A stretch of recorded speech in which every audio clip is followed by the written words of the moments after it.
En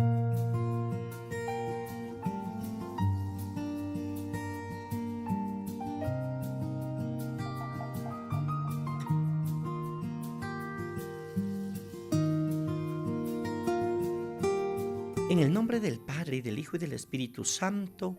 Amén. Proclamación del Santo Evangelio de nuestro Señor Jesucristo según San Marcos 2, 1, 12.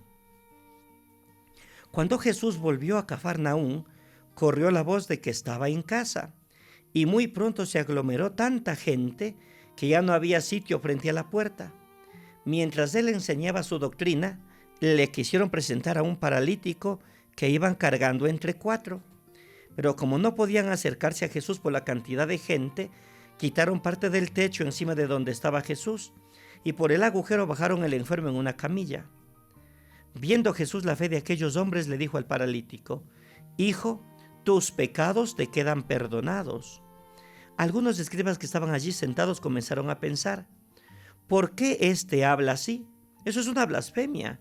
¿Quién puede perdonar los pecados sino solo Dios? Conociendo Jesús lo que estaban pensando, les dijo: ¿por qué piensan así? ¿Qué es más fácil decir al paralítico: tus pecados te son perdonados, o decirle: levántate, recoge tu camilla y vete a tu casa?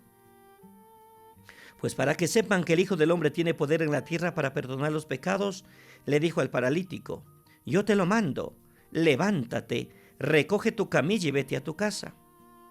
El hombre se levantó inmediatamente, recogió su camilla y salió de allí a la vista de todos. Todos se quedaron atónitos y daban gloria a Dios diciendo: nunca habíamos visto cosa igual. Palabra del Señor, gloria a ti, Señor Jesús. Saludos fraternos y bendiciones para todos en este viernes de la primera semana del tiempo ordinario. Nuestro espacio Palabra, Espíritu y Vida para ofrecer unos puntos de referencia en torno al Evangelio del día. San Marcos nos hace ver cómo hay que preparar y divulgar la buena nueva de Dios. Aquí aparece el efecto del anuncio de la buena nueva. Una comunidad fiel al Evangelio vive valores que contrastan con los intereses de la sociedad que la rodea. Por eso, uno de los efectos del anuncio de la buena nueva es el conflicto con aquellos que defienden los intereses de la sociedad. San Marcos habla de 5 conflictos que el anuncio de la buena nueva causa. Veamos unos puntos de referencia y de reflexión. Primero, en los años 70, cuando San Marcos escribe su evangelio, había muchos conflictos en la vida de las comunidades, pero no siempre sabían cómo comportarse ante las acusaciones que venían de parte de las autoridades romanas y de los líderes judíos. Estos 5 conflictos de Marcos, que van del capítulo 2, versículo 1 al capítulo 3, versículo 6, servían como una especie de abecedario para orientar a las comunidades, tanto de ayer como de hoy, porque el conflicto no es un incidente de recorrido, sino que es parte integrante del camino. Segundo, los 5 conflictos que enfrenta Jesús. Vamos a analizarlos en estos días, precisamente a la luz de la palabra santa. Adversarios de Jesús, escribas y fariseos, discípulos de Juan, y también los herodianos. También tenemos la causa del conflicto, el perdón de los pecados, el comer con los pecadores, la práctica del ayuno, la observancia sana del día sábado. Aquí tenemos. Tercero, la solidaridad de los amigos hace que el paralítico obtenga el perdón de los pecados. Jesús está de vuelta en Cafarnaúm. Se reunió mucha gente ante la puerta de la casa. Jesús acoge a todos y empieza a enseñar. Habla sobre Dios. Llega un paralítico cargado por 4 personas. Jesús es su única y su última esperanza. Ellos no dudaron en subir al tejado y abrir un boquete en el techo. Tenía que ser una casa pobre, precisamente para que suceda esto. Bajan al hombre y le ponen ante Jesús. Jesús, viendo la fe de esta gente, dice al paralítico: tus pecados te son perdonados. En aquel tiempo el pueblo pensaba que los defectos físicos, el ser paralítico, era un castigo de Dios debido a algún pecado. Los doctores enseñaban que esa persona impura se volvía incapaz de acercarse a Dios. Por esto los enfermos, los pobres, se sentían rechazados por Dios. Pero Jesús no piensa así. Él ve la fe grande. Es una señal evidente de que el paralítico es acogido por Dios. Por eso declara: hijo, tus pecados te son perdonados. Es decir, Dios no te aleja de él. Con esta afirmación, Jesús niega que la parálisis fuera un castigo debido al pecado de la persona.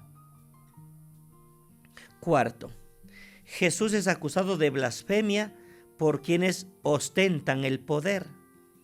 La afirmación de Jesús era contraria al catecismo de esa época. No combinaba con la idea que tenían de Dios. Por eso, reaccionan y acusan a Jesús diciendo: este se burla de Dios. Para ellos solo Dios podía perdonar los pecados, y solo el sacerdote podía declarar que alguien había sido perdonado y purificado. ¿Cómo es que Jesús, un hombre sin estudios, seglar, sencillo carpintero, pueda declarar a las personas purificadas de los pecados? Pero además hay otro motivo que los llevaba a criticar a Jesús. Ellos estarían pensando: ¿y si fuera verdad lo que Jesús está diciendo? ¿Y si es verdad lo que el Señor dice? Quinto, cuando Jesús demuestra que tiene poder de perdonar los pecados, Jesús percibe la crítica y por eso pregunta: ¿qué es más fácil de decir al paralítico? ¿Tus pecados te son perdonados? ¿O levántate, toma tu camilla y anda a tu casa? Es mucho más fácil decir: tus pecados te son perdonados, pues nadie puede comprobar si de hecho el pecado fue o no perdonado. Pero si digo: levántate y anda, allí todos pueden comprobar si tengo o no el poder de curar. Por esto, para demostrar que el camino que tiene el Señor para perdonar los pecados, entonces le dice al paralítico: levántate, toma tu camilla y vete a tu casa. El hombre se cura, el hombre se sana.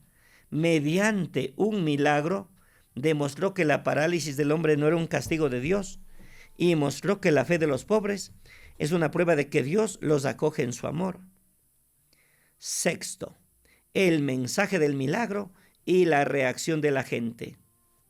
El paralítico se levanta, toma la camilla, empieza a andar y dice a todos: nunca vimos cosa igual.